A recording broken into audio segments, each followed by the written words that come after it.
வணக்கம். மாலை முரசு செய்திகளை விரிவாக பார்ப்பதற்கு முன்பாக முதல் தலைப்புச் செய்திகளை பார்க்கலாம்.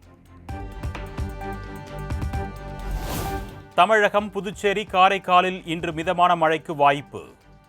திருவண்ணாமலை, கள்ளக்குறிச்சி, விழுப்புரம், செங்கல்பட்டு ஆகிய 4 மாவட்டங்களில் நாளை இடியுடன் கூடிய கனமழை பெய்யும் என்றும் வானிலை ஆய்வு மையம் தகவல்.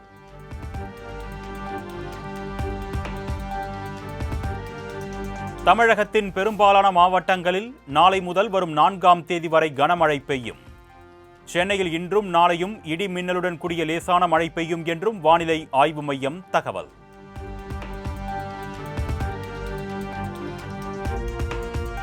டெல்லியில் நடைபெற்ற RSS நூற்றாண்டு விழாவில் பிரதமர் மோடி பங்கேற்பு. RSS பங்களிப்பை எடுத்துரைக்கும் வகையில் நினைவு தபால், நாணயம் வெளியீடு.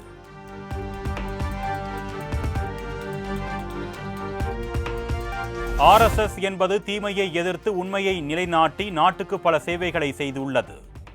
நானும் RSS அமைப்பை வேறாக கொண்டவன்தான் என்று பிரதமர் மோடி பேச்சு.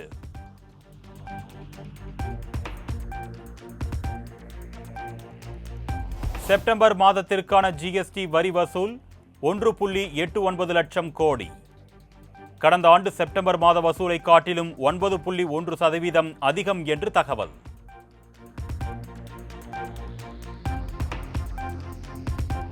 மத்திய அரசு ஊழியர்களுக்கு 3% அகவிலைப்படி உயர்வுக்கு பிரதமர் தலைமையிலான மத்திய அமைச்சரவை ஒப்புதல். 8வது மத்திய ஊதிய குழு பரிந்துரையின்படி 49 லட்சம் அரசு ஊழியர்கள் பயன்பெறுவார்கள் என தகவல்.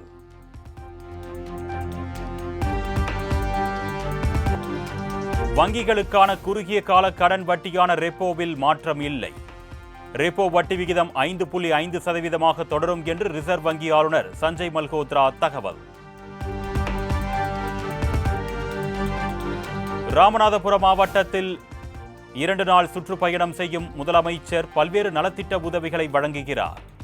முதலமைச்சர் வருகையை முன்னிட்டு ராமநாதபுரம் மாவட்டத்தில் ட்ரோன்கள் பறக்க தடை.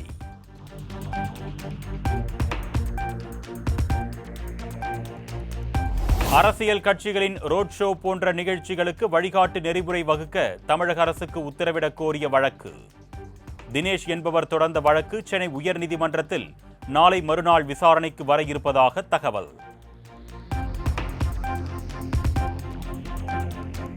தவேக தலைவர் விஜயின் நிகழ்ச்சிகளுக்கு தடை விதிக்க கோரி உயர்நீதிமன்ற மதுரை கிளையில் மனு. அரசியல் கட்சிகளுக்கான வழிகாட்டு நெறிமுறைகள் வெளியிடப்படும் வரை தடை கோரிய மனு மீது வெள்ளிக்கிழமை விசாரணை.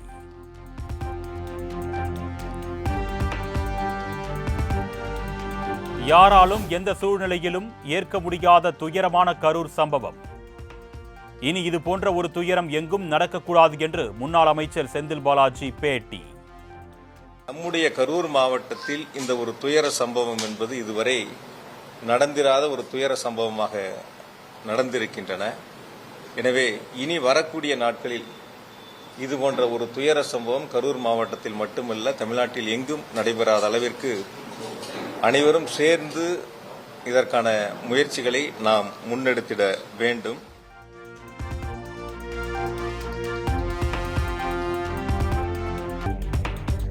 கரூரில் நடந்த சம்பவத்தை அரசியலாக பார்க்க விரும்பவில்லை. கரூரில் மட்டும் கூட்ட நெரிசல் ஏற்பட்டது எப்படி என்று விஜய் சந்தேகம் எழுப்பியதற்கு செந்தில் பாலாஜி பதில். அந்த துயர சம்பவங்கள் என்பது யாராலும் 1.5 வயசு குழந்தை, 3 வயசு குழந்தை, 5 வயசு குழந்தை, இது மாதிரி இருக்கக்கூடிய ஒரு சூழல்ல ஒரு அரசியலா இது யாரும் பார்த்திட வேண்டாம். அரசியல் களத்துக்கு நம்ம அதுல போயிட வேண்டாம். வரக்கூடிய நாட்கள்ல இது மாதிரி எந்த அரசியல் கட்சியினுடைய கூட்டமா இருந்தாலும் இது போன்ற நிகழ்வு இல்லை.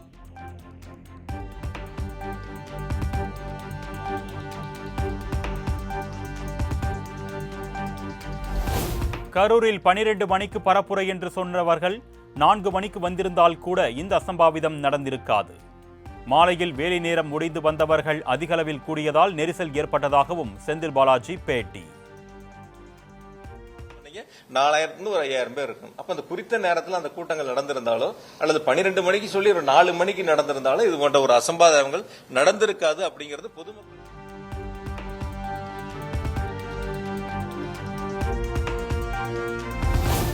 கரூரில் பிரச்சார வாகனத்தை முன்னரே நிறுத்துமாறு காவல்துறையினர் கூறியும் தவேகாவினர் கேட்கவில்லை. கூட்டம் திரண்டிருக்கும் போது விஜய் வாகனத்தின் உள்ளே சென்றது ஏன் என்றும் செந்தில் பாலாஜி கேள்வி.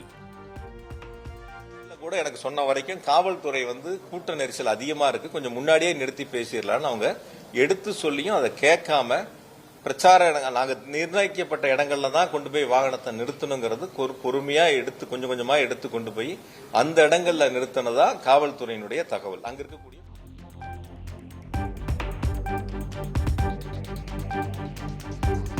அனைத்து தொலைக்காட்சியிலும் நேரலை செய்த போது ஜெனரேட்டரை அணைக்க முடியுமா என்று செந்தில் பாலாஜி கேள்வி. ஜெனரேட்டர் ஆஃப் ஆன போதும் தெருவிளக்குகள் அணையவில்லை, மின்சாரம் இருந்தது என்றும் விளக்கம். நீங்க எல்லாரும் அந்த இடத்துல லைவ் வச்சிருக்கும் போது ஜெனரேட்டர் ரூம்ல போய் யார் ஆஃப் பண்ணிருப்பா? அந்த இடங்கள்ல நடக்கக்கூடிய இடங்கள்ல அப்படி இருக்கக்கூடிய ஒரு 10,000 பேரோ இல்ல 15,000 பேரோ 20,000 பேரோ 25,000 பேரோ இருக்கட்டும், அவ்வளவு பெரிய கூட்டங்களுக்குள்ள போய் நீங்க சொல்ற மாதிரி ஒருத்தரோ 5 பேரோ 10 பேரோ போய் அது மாதிரி ஒரு அசாதாரண சூழ்நிலை உருவாக்க முடியுமா?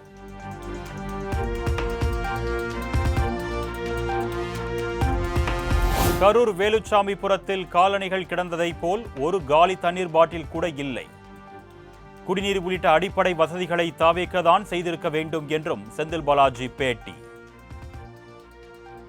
செருப்புகள் அங்க இருந்திருக்கும், ஒரு எம்டி தண்ணி பாட்டில் ஏதாவது ஒண்ணு அந்த இடத்துல இருந்துச்சா? நீங்க யாரும் பாத்தீங்களா? ஒரு குடிச்சா தண்ணி பாட்டில் எம்டி பாட்டில் கீழே தானே கிடக்கும், செருப்பு எப்படி கீழே கிடந்துச்சா அதுதானே இருக்கும். வந்திருக்கக்கூடியவங்களுக்கு ஒரு குடிநீர் ஏற்பாடோ அல்லது அவங்களுக்கு தேவையான ஒரு பிஸ்கட்டோ அல்லது அவங்களுக்கு தேவையான வசதிகள் செய்வது அந்தந்த அரசியல் கட்சியினுடைய அவங்க தான் ஏற்பாடு செய்யணும். யாரு கூட்டம் நடத்துறாங்களோ அவங்க தான் ஏற்பாடு செய்யணும். எனக்கு தமிழக வெற்றி கழகத்தினர் கேட்ட லைட் ஹவுஸ் பகுதியில் 7,000 பேர் தான் நிற்க முடியும், ஆனால் வேலுச்சாமிபுரத்தில் அதிகம் பேர் நிற்க முடியும். கூட்டத்திற்கு ஏற்ப இடத்தை தேர்வு செய்ய வேண்டியது சம்பந்தப்பட்ட அரசியல் கட்சியின் பொறுப்பு என்றும் செந்தில் பாலாஜி பேட்டி. சந்தையில எவ்வளவு பேர் கூட்டம் நிக்க முடியும், லைட் ஹவுஸ் கார்னர்ல எவ்வளவு பேர் நிக்க முடியுங்கிறது உங்களுக்கு நல்லா தெரியும். பார்த்துட்டு அதுக்கப்புறம் வேலுச்சாமிபுரத்துல எவ்வளவு பேர் நிக்க முடியுங்கிறத பாருங்க. இந்த 3 இடங்கள்ல எது அதிகமான நபர்கள் நிற்க முடியும், எது அதிகமான நபர்கள் கலந்து கொள்ள முடியும், பொதுமக்களுக்கு எந்தவித போக்குவரத்தும் இடையூறு இல்லாம எந்த இடங்கள்ல அந்த கூட்டம் நடந்தா மக்களுக்கு சிரமம் இல்லாம இருக்குங்கிறது நீங்களே ஒரு கணம் சிந்திச்சு பாருங்க. ஒரு சந்தையில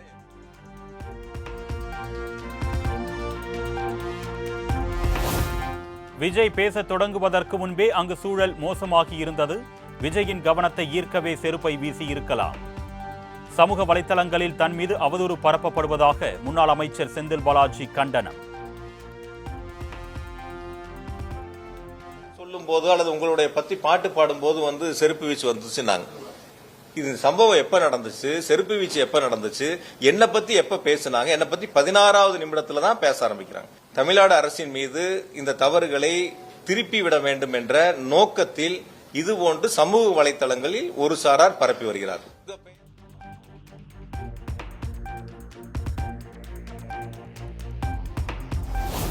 கரூர் கூட்ட நெரிசல் விவகாரத்தில் 10 ரூபாய் பாலாஜி பதறுவது ஏன்? முன்னாள் அமைச்சர் செந்தில் பாலாஜியை கடுமையாக விமர்சித்து அதிமுக தலைமை அறிக்கை.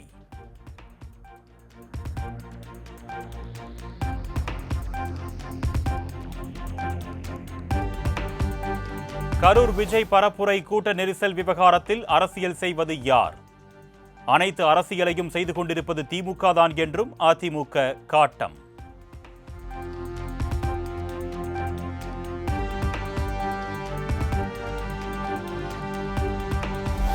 கரூர் கூட்ட நெரிசலில் சிக்கி 41 பேர் உயிரிழந்ததன் எதிரொலியாக தவிக பிரச்சார கூட்டங்கள் தற்காலிகமாக ஒத்திவைப்பு. அடுத்த 2 வாரங்களுக்கான விஜயின் மக்கள் சந்திப்பு நிகழ்ச்சி குறித்த அறிவிப்பு பின்னர் வெளியாகும் என்றும் தகவல்.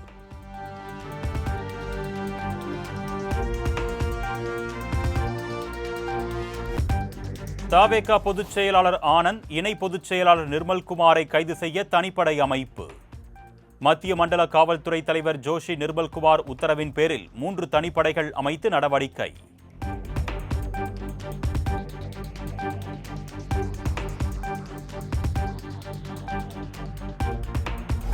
தவிக இணை பொதுச் செயலாளர் நிர்மல்குமாருக்கு கரூர் மாநகர போலீஸ் நோட்டீஸ்.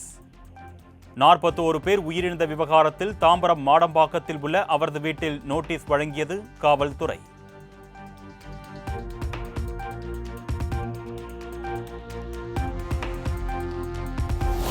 ஆம்புலன்ஸ்கள் கூட்டத்திற்குள் வருவது இயல்பான ஒன்றுதான் என்று திருமாவளவன் பேட்டி.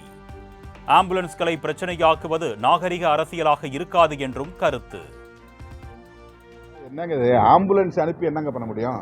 ஆம்புலன்ஸ் எங்கள் கூட்டத்திலே பல முறை வந்திருக்கு. நாங்கள் நிறைய காட்டவா சான்ஸ் இது எக்ஸாம்பிள் காட்டவா? எங்கள் கட்சி தொண்டர்கள்லாம் ஆம்புலன்ஸ் வந்தால் வழியை ஒதுக்கி கொடுத்து அதை ஆம்புலன்ஸுக்கு வழி அனுப்பியிருக்கிறாங்க. ஆம்புலன்ஸுக்கு வழி ஒதுக்கி கொடுத்துருக்குறாங்க. ஆம்புலன்ஸுங்கிறது வரதான் செய்யும்.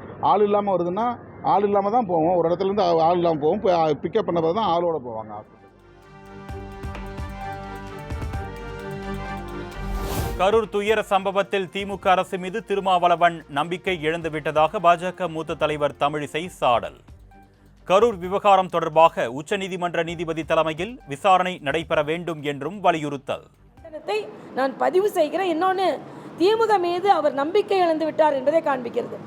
திமுக ஆட்சி இருக்கு, அவர்கள் குழு அமைச்சிருக்காங்க, காங்கிரஸ் குழு அமைக்கணும் அப்படின்னு கேட்டுக்கொள்வதில் இருந்து அவர் எதை நினைக்கிறார் என்று எங்களுக்கு தெரியவில்லை.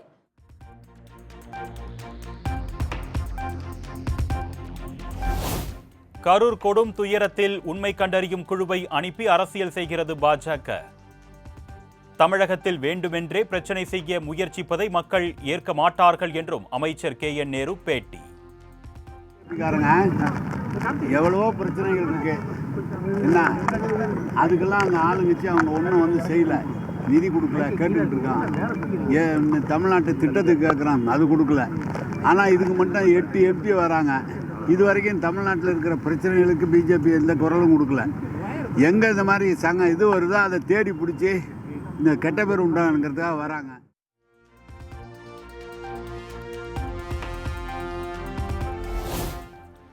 சென்னை அடையாறில் உள்ள நடிகர் திலகம் சிவாஜி கணேசனின் சிலைக்கு முதலமைச்சர் MK ஸ்டாலின் மாலை அணிவித்து மரியாதை. புகைப்பட கண்காட்சி மற்றும் வாழ்க்கை வரலாற்று திரையிடலை பார்வையிட்ட அமைச்சர்கள், சிவாஜி குடும்பத்தினர்.